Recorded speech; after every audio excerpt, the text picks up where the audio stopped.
Here are 10 easy ways to fix iPhone battery drain. First off, we have dark mode. My friend 2 years ago bought a new iPhone and complained about his battery being drained faster than his Android. So I offered him a quick solution, and that is turning on dark mode. If you have an OLED display, anything that is black on screen actually turns off the pixels on your display, meaning that you get to save battery life with no effort. If you want to turn this on, go to settings, display and brightness, and click on dark mode. You can also turn on dark mode from control center for quick and easy access.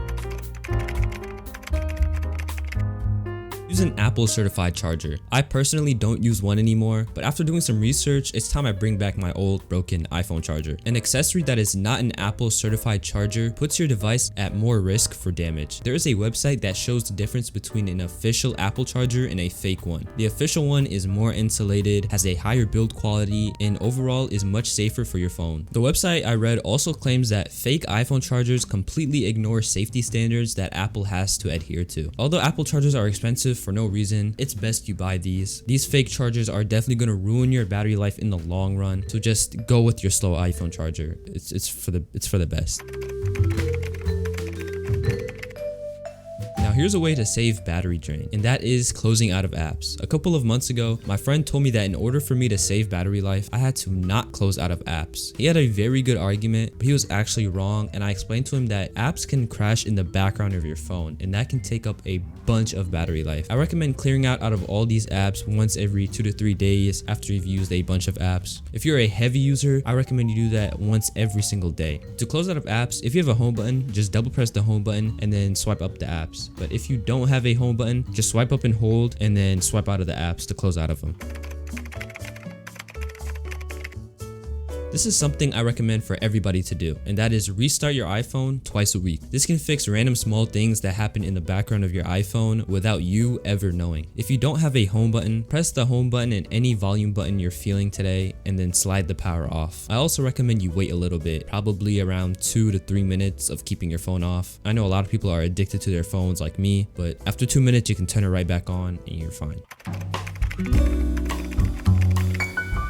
There's this setting called System Services. A lot of the options are completely useless, and I recommend you turn everything completely off. However, there are some important ones that you need to keep on. Find My iPhone is a very important setting that I recommend everybody and their mother keep on. There are thieves out there, and not knowing where your $1,100 iPhone is can make you feel terrible. Emergency calls and SOS is also an important setting that you should keep on. And another one that you want to keep on is compass calibration. This helps you know which way you are facing with the map or the compass app. And if we're being real, nobody actually knows which way is west, east, south, or north. Also a bonus, I recommend you keep on Share My Location. This feature is really important if you want to spy on your friends or family, or if you just want a friend to keep your location just in case.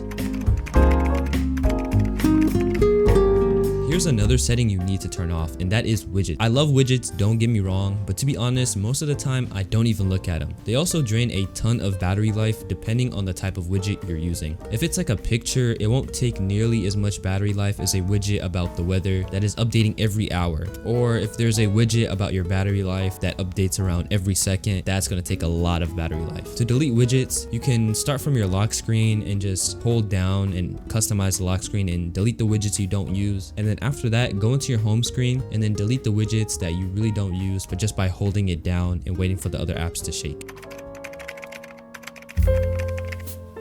Turn off always on display. Always on display is when you turn off your phone, but it's actually still on to tell you the time. This feature has been on Android since Abraham was president, but now we finally have them on the newest iPhones, which I don't have. The problem with always on display is that they Appleified their feature, making it so the wallpaper is on while your phone is off, which is really stupid. But after an update, they finally allowed you to turn off the wallpaper in the background, which is what I recommend everybody do. Leaving the clock on is fine because of the OLED screen. 90% of the screen is still off anyway, so you should be fine. To turn off the wallpaper in the background of always on display, go to settings, display and brightness, always on display, and then turn off show wallpaper. You can also click on turn off show notifications if you don't want to see notifications in just the time, which is what I would do if I had a 14 Pro Max.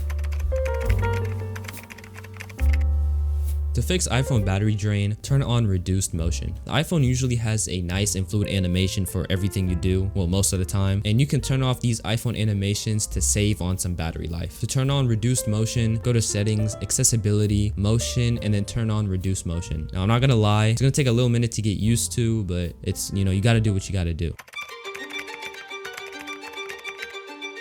This one is a weird one. Low battery mode is an obvious setting that most people turn on, and that is what I personally used to do. But one thing about this setting is that there is a ugly yellow battery icon on the top right corner of your phone, and this setting does not actually help you with your long-term battery problems. This setting turns off a bunch of useful iPhone features in the background that you'd usually want to keep on. So for this setting, only turn it on if you are in the wilderness with a bear and your phone's about to die, which is never, or if you're in extreme situations.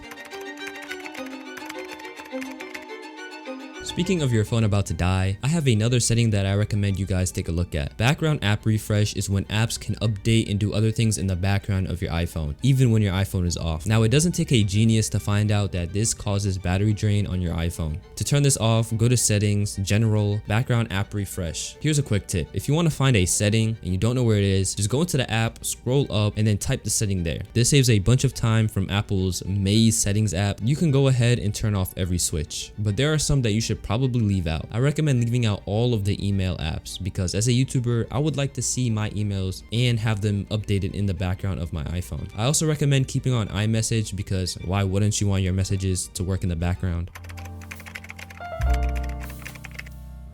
Here's a bonus for you guys. And to stop iPhone battery drain, I recommend you guys turn on manual brightness. Auto brightness just takes more battery life because your phone is always checking the brightness of your surroundings and adjusting accordingly. Now to turn off auto brightness, I'm gonna be real, I have no idea where it is, so just search it up like I did and you can find it in some random area and then you can turn it off from there. This feature is gonna take some getting used to. You might accidentally have your phone on 200% brightness at night, you might be blinded, who knows.